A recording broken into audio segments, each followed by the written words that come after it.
Well, the main priority in these circumstances is always the preservation of human life, and whilst we've had no known deaths associated with these fires at this particular point in time, I want to make it quite clear that it is still far too early to confirm that that is not the case. We have teams on the ground now, particularly focusing on Dunalley and Boomer Bay today, going through the process of having to go door to door, literally on every fire-damaged property.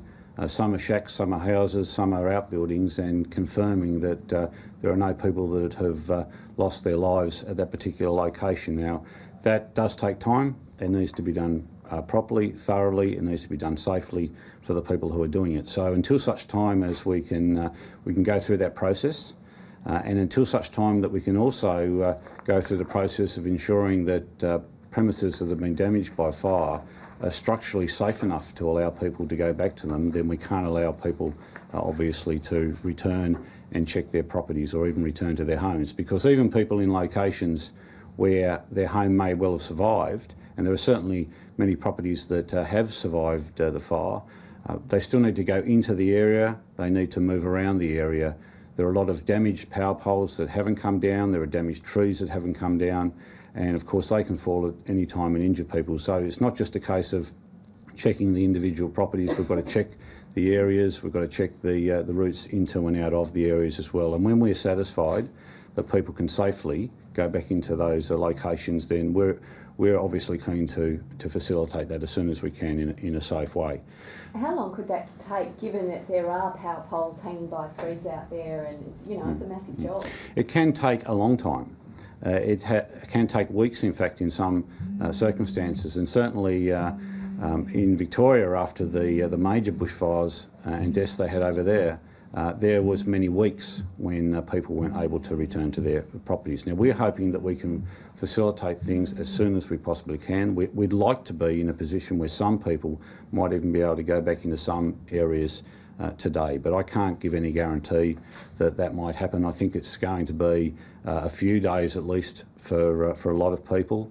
So we do ask for people to be patient. We completely understand that they're concerned, they want to know what the condition of their properties are. They want to go back and do all sorts of things and make sure that that things are okay. But their safety is a priority, and the safety of our people who are doing this work is a priority as well. And as soon as we can facilitate that safely, then we will do that. As far as the painstaking process of going through every house and making sure that people haven't passed away, are you looking into individual missing persons cases? Because there have been a number of situations where people just still haven't gotten in touch with any family who are leaving behind them.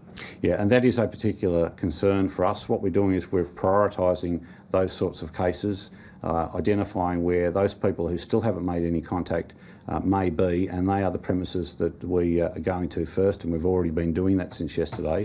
We haven't found any deceased people at this stage, which is positive, but there are still quite a number of premises that we need to go to in a prioritised way, as I've said, and until we actually complete the overall process of checking everywhere, we won't be able to confirm that there's been no deaths or serious injuries. It's promising to the extent that, given what we've been confronted with, we haven't become aware of any deaths at this stage, but look, it really is too early to say that that hasn't been the case. It was a very dangerous situation on Friday, a very intense, fast-moving fire, and certainly we've got concerns about the welfare of people that haven't made contact with loved ones or friends at this particular point in time, but they are very much our priority. Well, there's a lot of people that have registered on the National Registration Inquiry System, and we would encourage people who have relocated and previously attended community refuge centres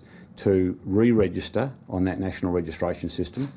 But there are other people who still have not heard from loved ones, and I know that some of the social media sites have got some of those examples, and we're obviously monitoring that and following up on those as well. So we would encourage, if there is anybody down on the Tasman Peninsula or anywhere else who hasn't made contact with family or friends, to do so, because clearly there are many people who are worried about people that live down in that area and or were visiting the area on the day. And if we can just confirm, or if someone can make contact, then that's another line of inquiry that we don't have to try and follow up, and we can focus on the ones where we really do.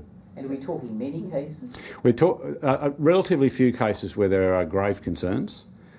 There are quite a few cases where people are simply trying to make contact with friends and relatives just to touch base with them. But by now, a lot of people have made contact.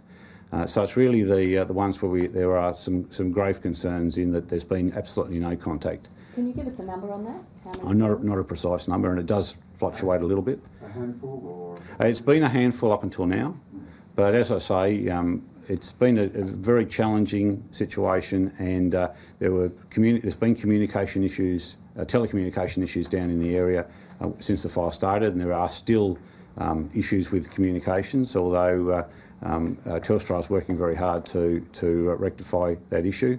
There is some landline communication and some mobile coverage in the area. So look, it's very complex. Lots of people trying to use the system, obviously. Social media is being used extensively. There is the usual misinformation that goes out through social media as well, so we have to try and manage through that process. So that makes it more difficult to give a very precise figure, but the number of people where we do have very grave concerns, then until we confirm otherwise that they are okay, that is a relatively small number of people.